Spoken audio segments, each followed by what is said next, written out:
Hello everyone and welcome back to my channel Humanities with Tanvi. This is the last part of this chapter, and the next topic is materials from the subcontinent and beyond. यानी कि different types of beads बनाने के लिए different materials का use किया जाता था.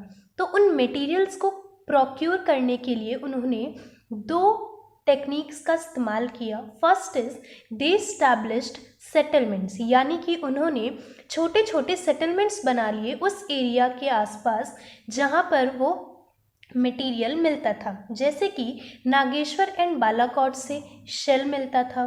शोर्तगई जो कि अफगानिस्तान में है वहाँ से लेपिस लजूली मिलता था. लोथल जो कि गुजरात की साइट है वहाँ से carnelian. South Rajasthan and north Gujarat से स्टेयरटाइट जिससे हमारी सील भी बनी हुई थी. और राजस्थान से metal. Second method was to send expeditions, यानी कि अलग अलग रीजन्स में लोगों को भेजा जाता था और उनके द्वारा उस मटेरियल को हड़प्पा में लाया जाता था. जैसे कि खेतरी रीजन ऑफ राजस्थान से कॉपर मिलता था और south India was famous for gold. Khetri region of Rajasthan was also famous for Ganeshwar Jodhpura culture. Next topic is contact with distant lands, यानी कि हड़प्पा के जो लोग थे वो डिफरेंट कंट्रीज से ट्रेड करते थे. जैसे कि copper was brought from Oman, Oman से कॉपर मंगाया जाता था. Omani copper and Harappan artefacts में ट्रेसेस ऑफ निकल मिले हैं एक केमिकल एनालिसिस के दौरान विच सजेस्ट्स अ कॉमन ओरिजिन. और साथ ही ओमानी साइट से एक लार्ज हड़प्पन जार मिला है जो कि ब्लैक क्ले से थिकली कॉटेड था, जिससे कि आर्कियोलॉजिस्ट ने अंदाज़ा लगाया है कि हड़प्पा के लोग इस जार में कुछ मटेरियल एक्सचेंज करते थे कॉपर के बदले में. Secondly Mesopotamian sites also contain traces of निकल, वहाँ से भी निकल के एविडेंसेस मिले हैं. The next topic is ancient authorities. ये सिविलाइजेशन जो थी एक वेल प्लान सिविलाइजेशन थी, तो कोई तो होगा जो इन सब को कोऑर्डिनेट करता था.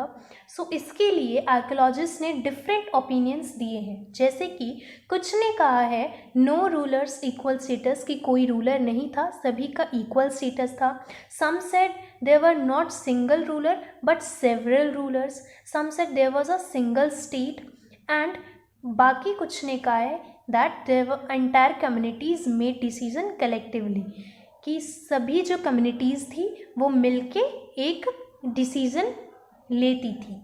और this one is the most prominent. Now the last topic is end of civilisation, की इस सिविलाइजेशन का एंड कैसे हुआ. सो इसके लिए भी कुछ एविडेंसेस हैं, कुछ रीजंस हैं.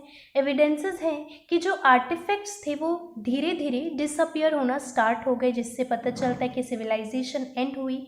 लॉन्ग डिस्टेंस ट्रेड जो थी वो भी डिसअपियर होना स्टार्ट हो गई.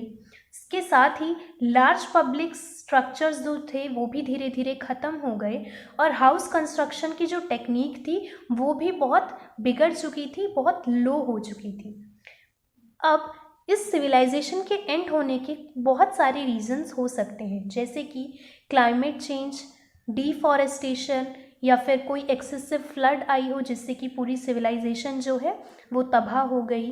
और या फिर शिफ्टिंग ऑफ रिवर्स, की जो रिवर्स थी उस सिविलाइजेशन के किनारे उन्होंने अपना रुख जो है वो मोड़ लिया, जिससे कि वहाँ के लोगों के घरों में या जो भी उनका शेल्टर थी उसमें पानी भर गया और वहाँ लोगों की डेथ हो गई या कुछ भी.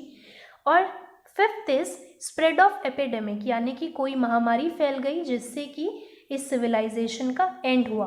सो ये था ये chapter. We have completed it in 3 parts. So do like, share and subscribe the channel. Thanks for watching.